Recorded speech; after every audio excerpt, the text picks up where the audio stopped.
as we saw them before, Stress, and the first pick will be Jarvan, now coming in for Cyborg Factory. Yes, it will indeed. So, Maokai has been banned away. That is one thing to take note of as we head into this game. And actually was banned out, interestingly, by Meloncats, who obviously gave that Maokai over to Eclipse last game. So, feeling like they don't want Cyborg Factory to have such a strong top laner. And this is the first game that we've seen all of the champions banned out. Irelia, Na, and Maokai. That's what we were expecting to see banned out all tournament long.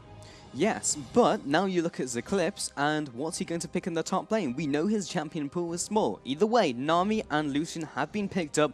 Mentioned this before when we went through Champion Select, but now we're looking at the new picks coming in here by Cyborg Factory. They are hovering over this Cassiopeia. We have seen that by another team you may know, Unicorns of Love. Their mid laner, Power of Evil, just like that champion. But we look at that top lane. What's Eclipse going to be picking in here? What's for certain is Syndra, now taken here by Cyborg Factory. Yeah, I think that is a pretty solid pickup here, looking at the picks and bans. Obviously, you know, Cyborg Factory looking pretty confident with a pickup like that. Just to clarify, the teams have reordered ever so slightly, so you know they'll be a little bit out of order here when they finish the swap-ups. Yeah, so it is. It's not the AD carry playing mid lane now. It is, in fact, just the top laner moving into the bottom. So that shouldn't cause too much confusion, but they have picked the Janna. And what we have also done is gone back into Team Select because it looks like a barrier is still having some issues. Yeah, this is becoming a big issue now, that a barrier is not really being able to go through Champion Select. So this is something that is acting up a good few times now, and a barrier seems to be late connecting to the lobby every time, but then seems to connect. Well, yeah, that was the good sign. We were like, okay, maybe it's going to work out this time, but maybe fifth time's the charm. Who knows? How many times is it going to be the charm? I don't know. Pick a random number. It has to be just like the arbitrary number that comes in here. But, okay, so we will be trying another solution. We'll see how this one works out. So we already spoke about the bans, but I want to touch on it again. So Eclipse, we know those champions that have been banned out are pretty much the ones he's been practicing right now. Where does that leave him? Well, where does that leave him? Okay, we're into picks and bans again. Let's see if this actually works this time. Abari is in the lobby, is in the champion select phase again. Fifth time lucky? Touch wood. Here's where perhaps we see Eclipse go. Eclipse is a player that is Masters rank in solo queue. So that's not to be underestimated. It means he's got a fair amount of experience, at least towards the highest echelon of play. So does he pick up one of those more solo queue picks, or the oddball picks that we were kind of expecting? Does he go for a Victor or a Lissandra? Does he go for something that's been played a lot in top lane of a Rumble? How comfortable is he with those matchups? That is what we're going to have to see now with the top lane picks all banned out. Indeed. So, now we take a look at all the bans and all the picks we've seen so far. This is the moment of truth. Now here, Stress. Can he pick? Syndra picked up, so is Janna for that bottom lane support. He hasn't picked anything yet. The tension is high. Not hovering over anything either. I'm a little bit worried about this passage here. At least hover. He's hovered. He's hovered the pick, ladies and gentlemen. Yes. Xerath now looking at here, and we know this is in his champion pool. We spoke about how it is a little bit unorthodox compared to other mid laners. Likes his fizzes, likes his talents as well. And the Xerath here is a pick that he could bring into the mix. Yes, it is. And actually would do fairly well against Syndra. So Syndra looks to use that long-range stun.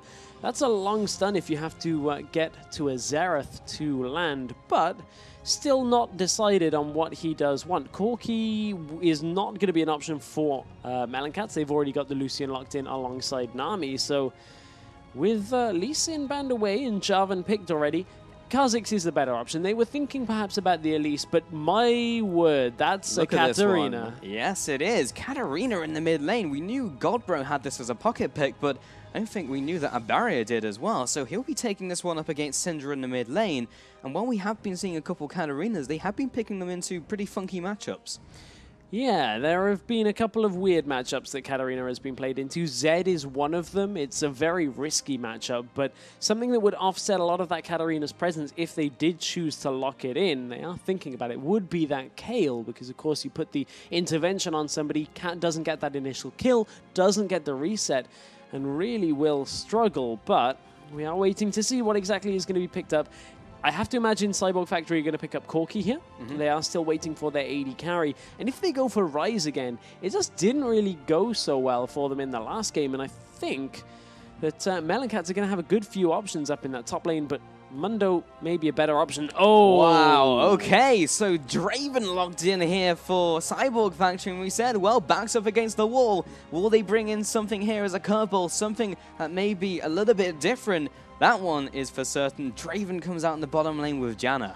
And that's a lot of damage in that bottom lane. Draven and Janna using the shield together is going to be a very strong dueling bot lane. But they are against Lucian and Nami. So can they contend with the double shot passive and the sustain that's going to come from Nami in that bottom lane? We'll have to watch as we go into game. But everything locked in apart from the last pick. Mundo allows for a lot of options in that top lane role. What does Eclipse feel comfortable on? Will we see an AP champion into it? Could be an option here. Not always the best against Mundo because he does fairly well against double AP, but Rumble is available. He might be able to just do just enough to bully him out, and I would be interested if they pick up Rumble here because we know that Eclipse's champion pool is small. To have Rumble in there, he's a mechanically demanding champion. It does get locked in as well, and you are right by saying that. Rumble is a very mechanic-heavy champion. You have to balance your overheat properly when going into engages. You have to trade very well on the lead-up to an all-in, and if you can't balance that in lane, especially against somebody like Mundo who's going to sustain up very well, you lose a lot of lane pressure. Yeah, so I'm excited to see how this one works out. Lots of interesting picks coming out. The Katarina in the mid lane for a barrier, the Draven from the side of Cyborg Factory, but what does this mean for their general compositions? Now, we saw Cyborg Factory last game, looking for that late game composition. Didn't work out too well.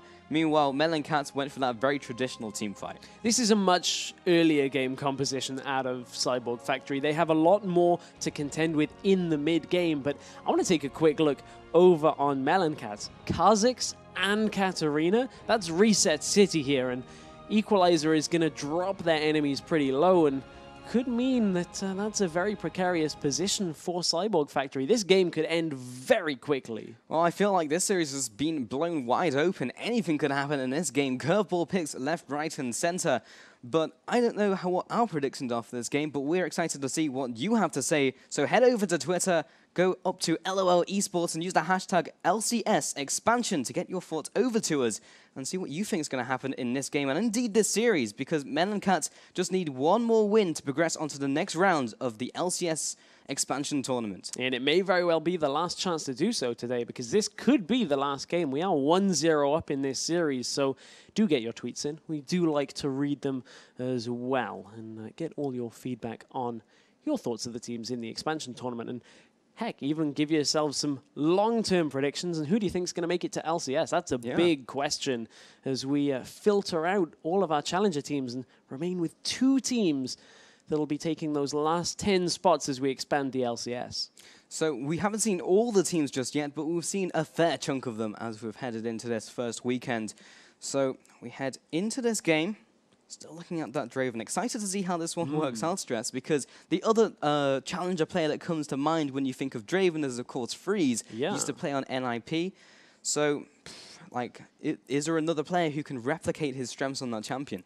Well, Draven is a champion that is difficult to get going right now. He has a fair amount of damage when you can juggle his axes very well, but his old passive used to give him so much more trading potential in lane that his new one does, that a couple of players stopped playing him after they took away that early damage. However, if you can get kills on Draven, the stacking passive does a great job at making sure that he can stay up when it comes to the gold in-game. But speaking of in-game, it might be time for our last game. Absolutely. Let's take a look at how this one's going to work out as we head on to Summoner's Rift with Cyborg Factory now in the bottom left-hand corner on the blue side and the upper right-hand corner looking at the red team.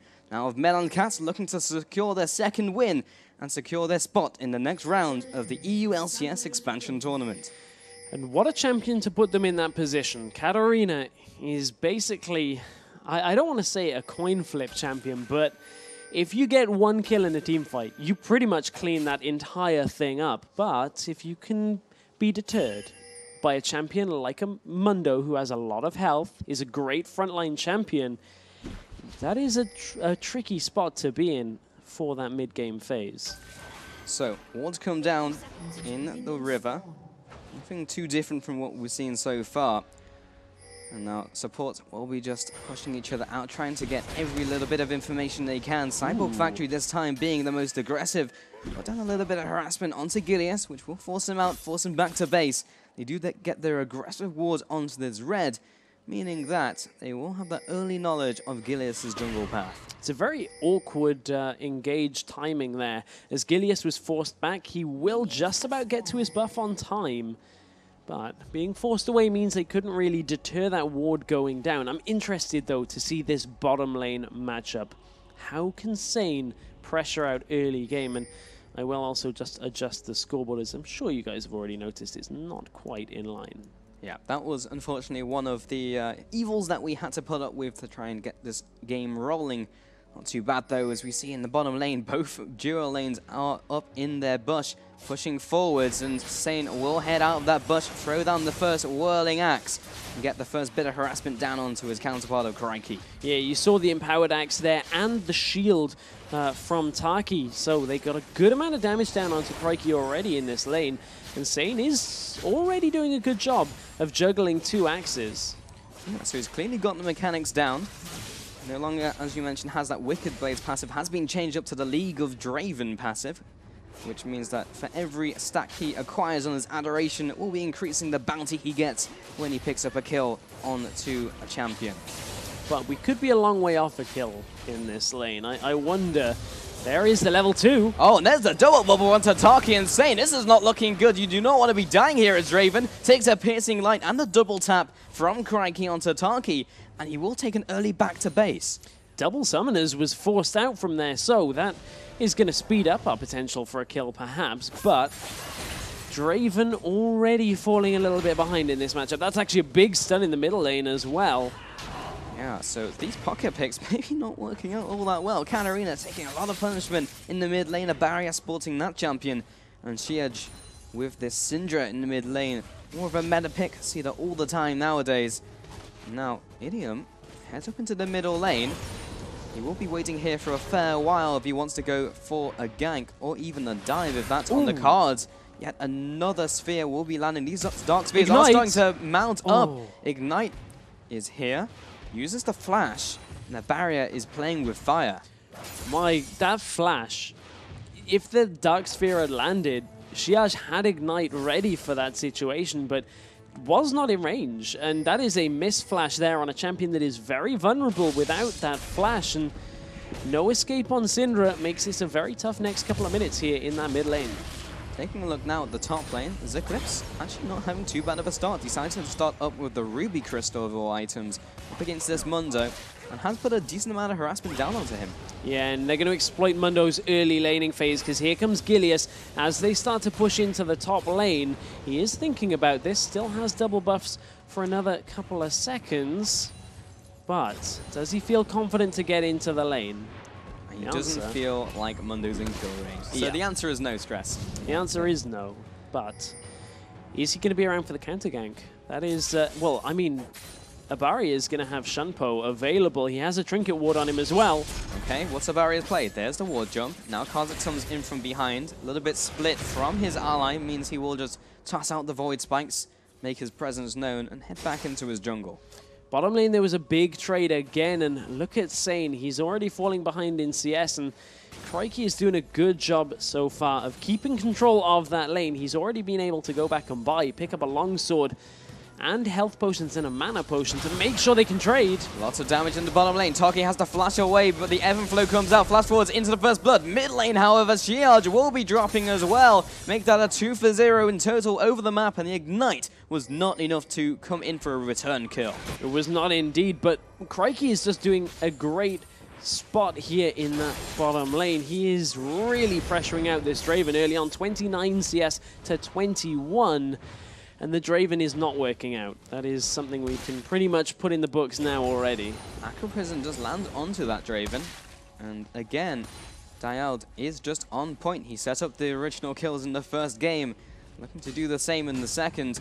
The support really just have been doing work and clearing out the rest of the minion wave. Sane will be catching up a little bit, but is firmly behind in this early game. So now that CS advantage in the bottom lane, CS advantage in the mid lane and the top lane, it's looking very much like game one. It really is. It's looking like game one all over again. So Eclipse is actually balancing his overheat fairly well here. You see he drops to under 50, and I was expecting him to keep it over 50. So maybe not so well. I was trying to give him some praise there. Looked like he was doing it very well within the trade, but let it drop afterwards. Maybe a bad time. We'll come back later and see if he makes an impressive play. But mid lane, again, gets harassed down. Katarina does have that level 6 advantage over her counterpart of Syndra. See if her barrier can make use of that. Junglers, so far, just working their way through their jungle.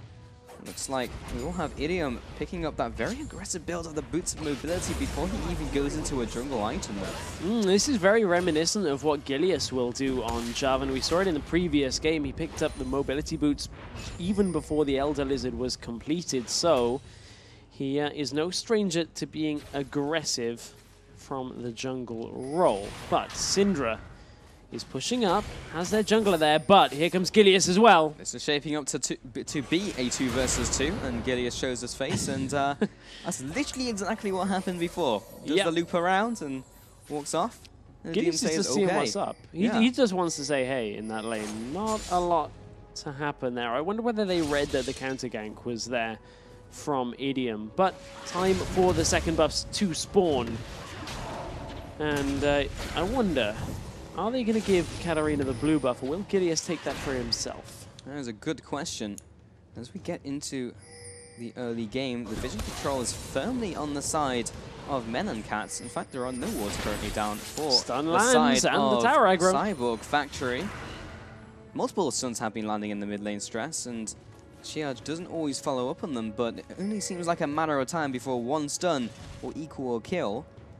But playing it a little bit more defensively, which may be the right call. Craiky's on his own, though. They're chasing onto him. He's getting split up. Sane puts down some damage with the spinning axes, returns with the Howling Gale for the disengage.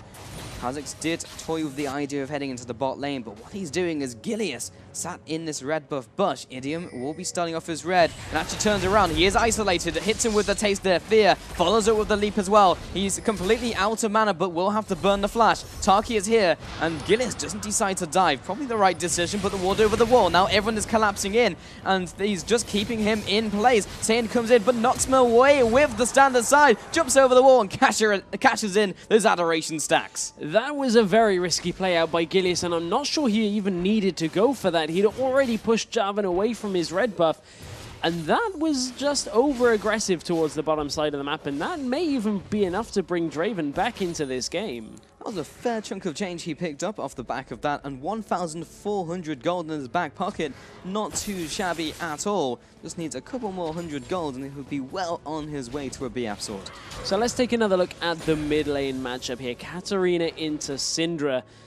And you have to think, if the stuns don't land anymore for Shiaj, that a barrier is going to have a little bit easier of a time in this lane, because obviously as soon as he gets that Death Lotus on, he is going to put out so much damage, and Shiaj has to quickly lay down a stun. But if he uses it aggressively like that, that's quite a cooldown now that a barrier could look to pressure out in lane.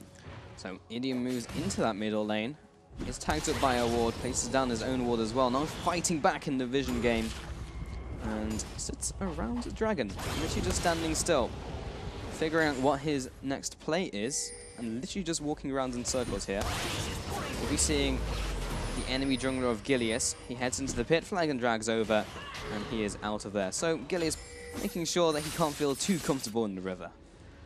Don't want to get anybody comfortable in this game, if I'm being honest. If you're comfortable in a game where you're one game either from round 2 or away from being out of the LCS expansion tournament, you are some kind of crazy, because I don't think it's possible with this amount of pressure to actually feel too much comfort, if I'm being honest.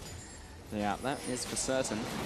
Bottom lane still trading off. Take a look at these junglers. Again, meet each other in the jungle. Gilius just saying he is top dog for now as he looks for this gank onto the mid lane.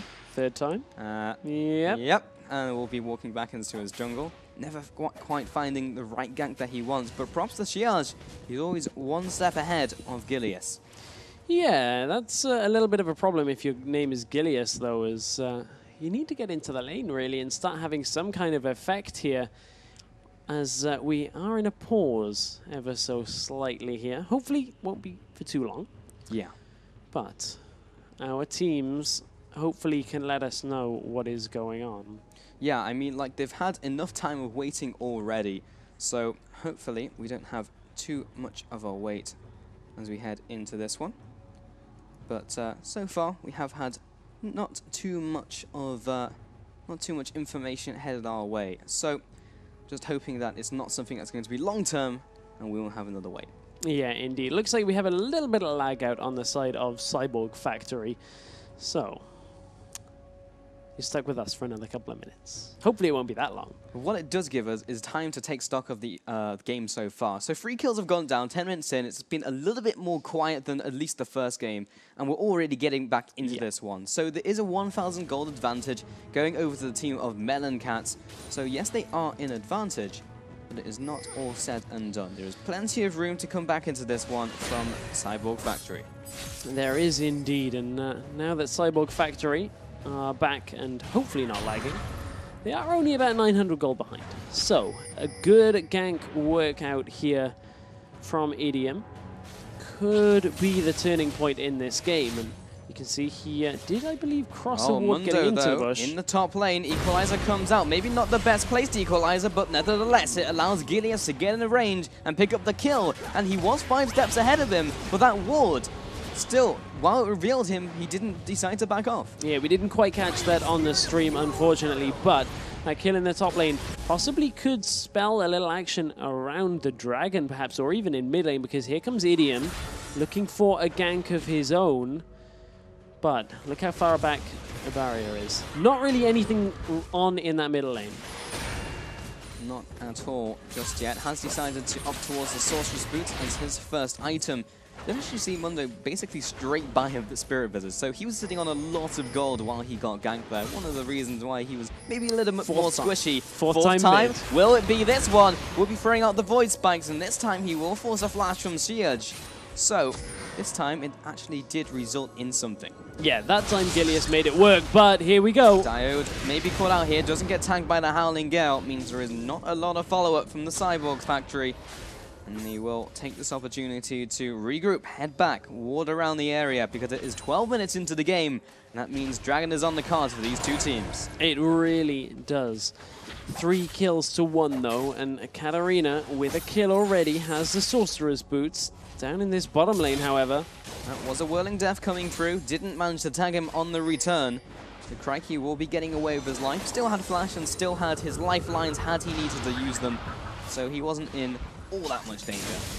But Katarina, if there's one place she is immensely effective in, it is these early game dragon fights. When nobody has a lot of resistances, everybody is fairly squishy, and one Death Lotus really can do massive amounts of damage, and currently set on 2,000 gold instantly buys a needlessly large rod. That should be enough to have her chunk through anybody that stands next to it.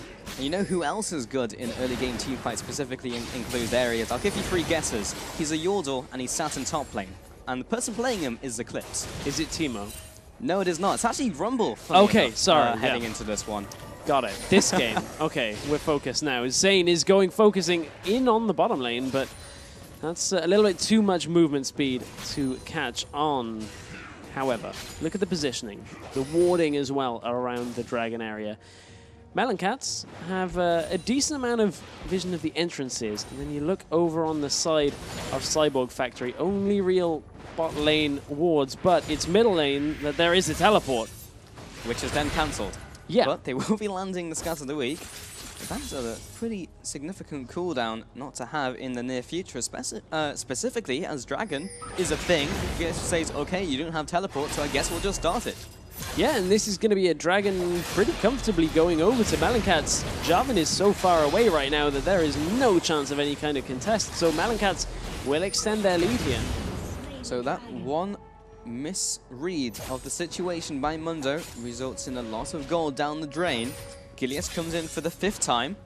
or if it's result in anything else. He No has burnt flash the this flash, time. doesn't have that one to get him away from the situation. The barrier looking for that ultimate, will be using the Death Lotus, gets the 1-for-1 as the Ignite finishes him off. So both, I was going to say junglers fall, but it is Gillia's the jungler and the mid lane from Shiaz. So gets that assist in and a fairly even trade overall. But a barrier is now 2-0 in this game, and if there's one champion you do not want to start picking up kills, it is the Katarina, and Barrier is looking very scary here.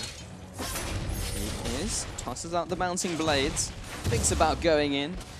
Isn't that ballsy at this stage in the game. 15 minutes in, buffs have started to spawn, and Meloncats make a very aggressive play into the jungle just to put down these wards, get that information, and that will be quickly countered by Idiom, but this is foreshadowing for a potential steal. This is a roam coming into the bottom lane. Taki will be interrupting the Death Lotus with his own ultimate of Monsoon. Flashes away, burns those big cooldowns. So that was a successful roam coming out from Meloncats. It was, but I think a barrier was looking for kills there, and they do, however, get the turret from that. Here comes the teleport. Coming out from Rumbles, Eclipse heads in from around the side, goes head-to-head with an angry Syndra.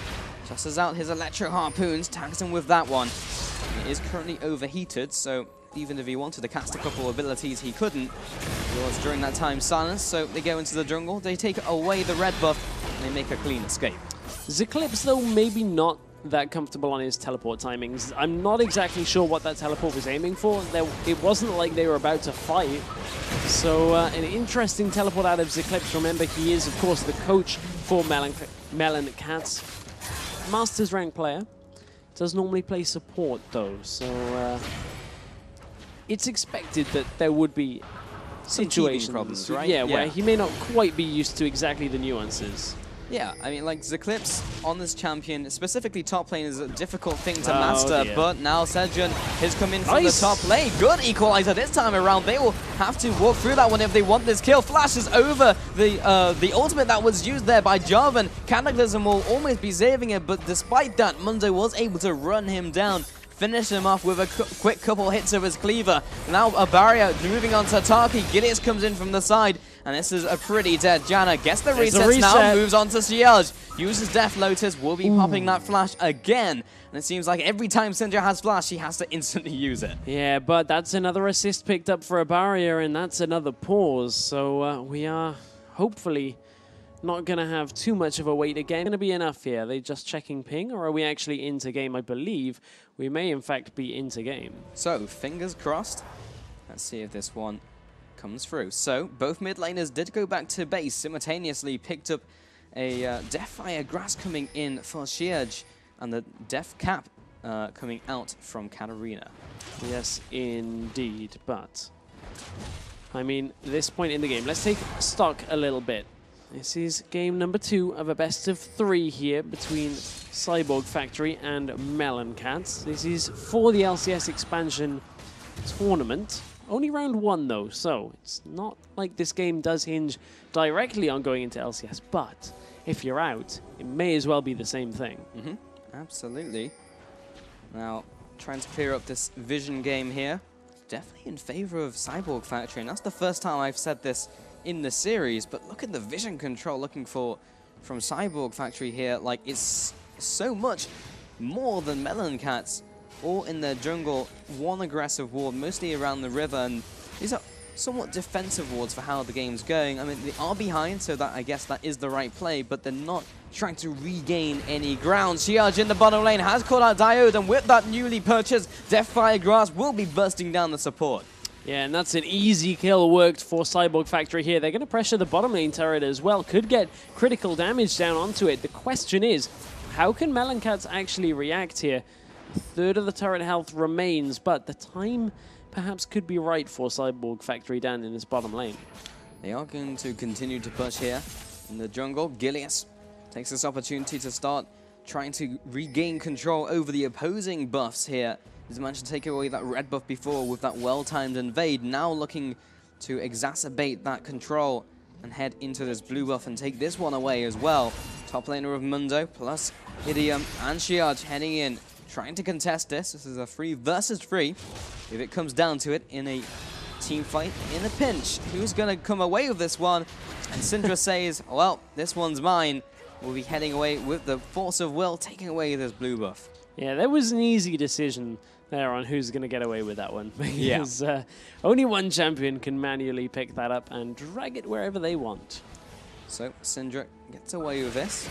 It's a little interesting that Meloncats actually decided to contest this with that in mind, but either way, they are in position now to deal some damage to the top turret, indeed turn that one to rubble, and carry on pushing this lane a little bit. So making some positional plays, but nothing too explosive just yet. Nothing too much yet, but they have now got all 3 of the outer towers, which puts Meloncats in a great position because it's going to force Cyborg Factory out of their safe line, I think is the right way of putting it. Now they have to come towards objectives like Dragon, which is about to spawn.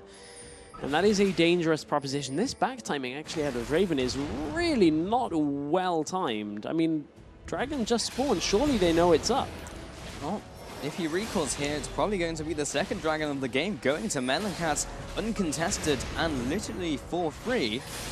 Idiom now heads over to the area. Maybe they were just a couple 2 seconds late to the punch. Indeed they are. Here comes the teleport now from the top lane of Mundo. This is the second one coming in from the top lane. That's just going to go ahead and be cancelled. That was a really late teleport. I mean, they had to be aware of the situation there. There was no way that that dragon hadn't already been taken, so Cyborg Factory using a couple of cooldowns there they perhaps didn't need to.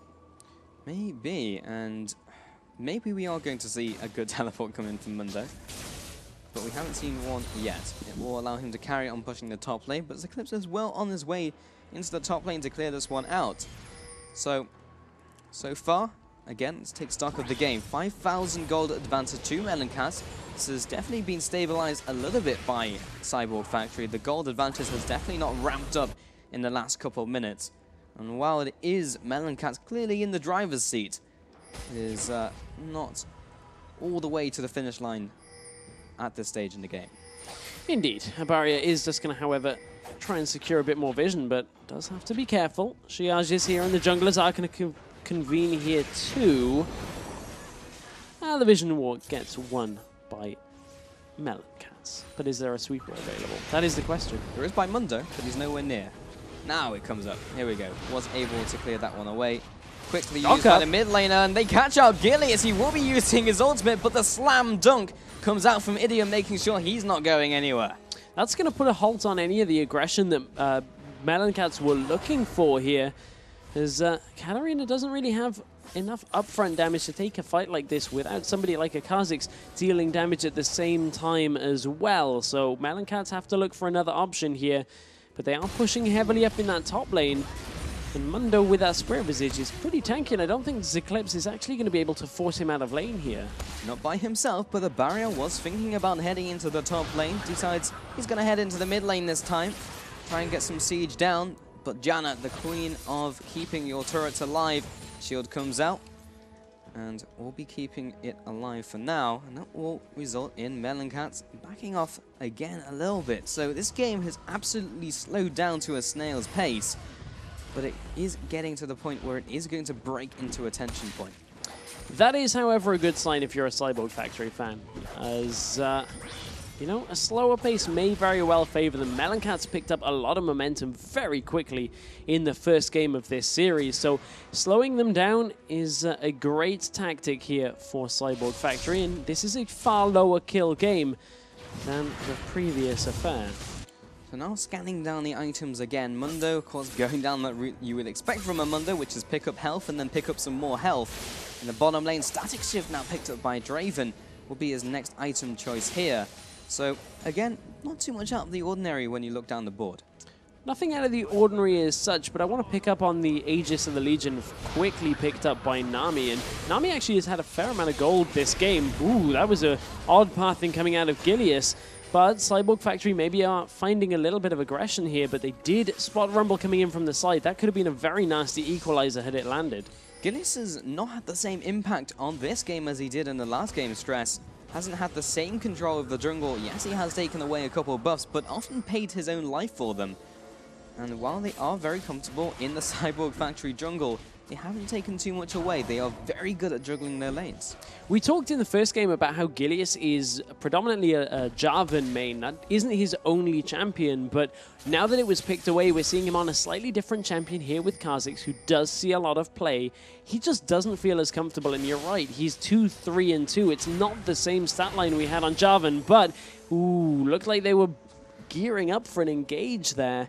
Idiom wants to chase this down. He may get caught out if he's not careful. Well, you know who has been caught out is going to be Gilius in the jungle. Here comes Equalizer for the disengage. Will they turn the fight around and try and go for this one? Looks like the answer is no, but Idiom comes in for the flag and drag. Doesn't quite tag die out, and he may be caught out himself. Jarvan taking a lot of hits. Will have to flash away. Lands the second Electro Harpoon from Rumble, and he is still slow. That's the first kill for a barrier. Gets the reset. There's the Monsoons. It instantly interrupted, though. So a 1-0 into this fight, and that seems that's all that Meloncats are going to get away with, plus this blue buff. They are, but look at this positioning. This is very aggressive here onto this Baron. There's no smite available currently for Cyborg Factory, and is there any vision either? No. Cyborg Factory can only guess that this, in fact, is the play that Meloncats are making, and with Dude running blocking duty here, it looks like they figured it out. He's quite happy to be the sacrificial Nami, but he doesn't even need to be, as they do secure the Baron. CR takes so much damage from Crikey. He will be dropping down a 1-0 plus the Baron, and Meloncats get away with it. Meloncats suddenly pick up the pace here, and a barrier is actually maybe looking to pick up a couple of scraps here at the tail end of this fight. Does he actually have enough damage to do anything? Doesn't look like he wants to opt for it, but good decision-making out of Meloncats. They knew they could rush a Baron fairly early on into this game with the smite unavailable, and that means Cyborg Factory are again on the back foot. That results in a whole influx of items with all that gold that they just managed to accrue. Zhonya's Hourglass Locket of the Iron Solari plus the Void Staff. So many big items, but Cyborg Factory tried to make a timing push onto the middle tower to no real avail. They took it low, but low doesn't mean a dead turret. No, it doesn't. It stays alive on a little bit of health here, and Cyborg Factory have been deterred. The rest of the team are coming. Oh, that is a good equalizer. Slams down onto Sane, and he's still ticking down. Won't have to use the heal. Also gets tagged by the Void Spikes by Gilius. He won't be falling over, but Meloncats do utilize this to push themselves and force their way into the middle lane. Oh, Idiom was recalling on a ward, but Meloncats have the health. They have the regeneration here from the Baron buff as well. And as this wave pushes in, you have to feel like Meloncats are going to look to pressure this tower out, maybe even look for an inhibitor turret, but that's a massive stun. They will take this middle turret, and where are they going to draw the line? Cyborg Factory will be able to hold off the assault for now, but Meloncats just destroy their way through the jungle. Takes away this red buff as well. What is their next plan as the Whirling Death comes through? Shot in the dark to try and secure his red buff. Will be working out, but this is yet another dragon going to Meloncats. Every major objective has gone their way in this game, and that is reflected in the gold totals. 10,000 gold advantage now here.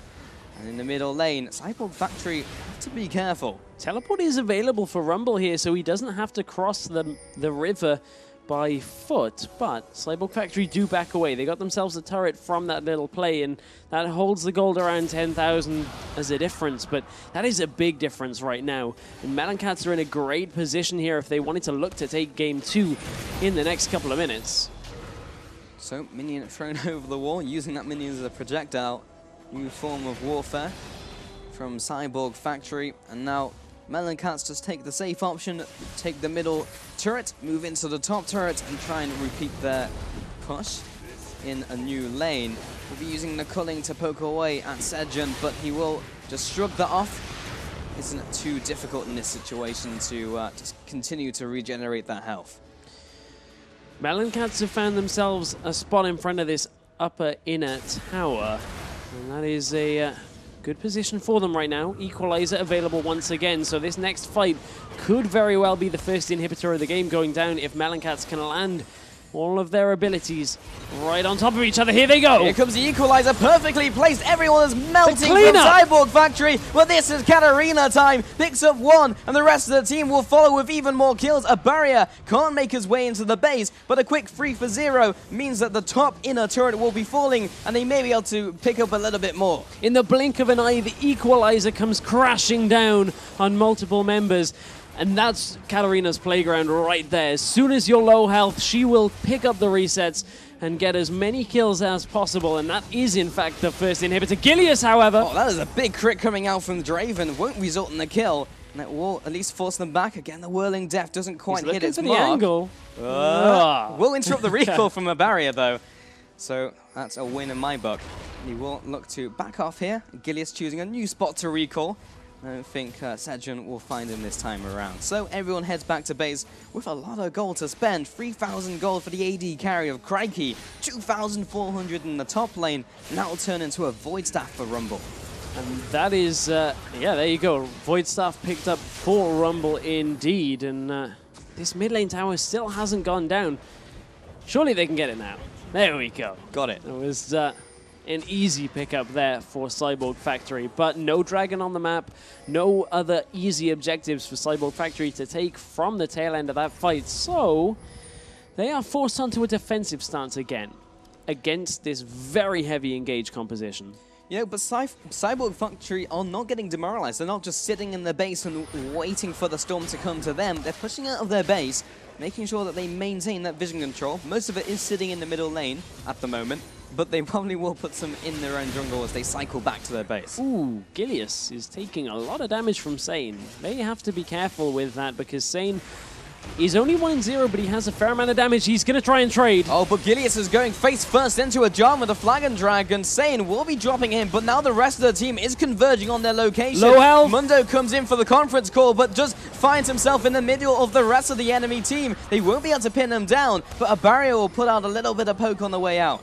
However, look over in the top lane. The inhibitor is already fallen from the last engage, and with super minions pushing in, this is Meloncats' opportunity to look to take even more turrets here. Somebody has to go and deal with those super minions that are pushing into the base because they're already onto the Nexus towers. And from there, Meloncats can sit in front of this bottom lane tower all day long. So another inner turret fall. The inner turret ring has now gone down. That inhibitor is still down as well, meaning the flood of minions heading into that base. Shiage is the one to clear this one away. And they are gradually getting inch by inch. Meloncats are slowly and methodically cleaning up this game. They are indeed. Uh-oh, they look like they could be caught out in the bottom lane. Sane is in an awkward position, and here comes a barrier from the side. This is not looking good. A barrier looking for this low health target, but Mundo will be falling first. Crikey, look at the damage he is throwing out with the culling, and Giaz jumps over the wall with his flash. Here comes a great equalizer. Shut down for Draven, though. Can't say and go huge. Roll over the wall as well. Monsoon keeps him alive, picks up one, but here comes Katarina. Double kill. 4 kills in quick succession, a 4-for-1. And how much can Meloncats take off this? Super minions already on the Nexus towers. That is one going down, and Meloncats look like they might want to close this game out. 20+ seconds on the lowest cooldown on the death timers. That is going to be the Nexus falling. And unless Idiom can pull some sort of hero defense, this is the game going 2-0 to Meloncats in a very decisive series. Hard fought, but we are here stressed, and they will secure this spot in the next week of the EU LCS.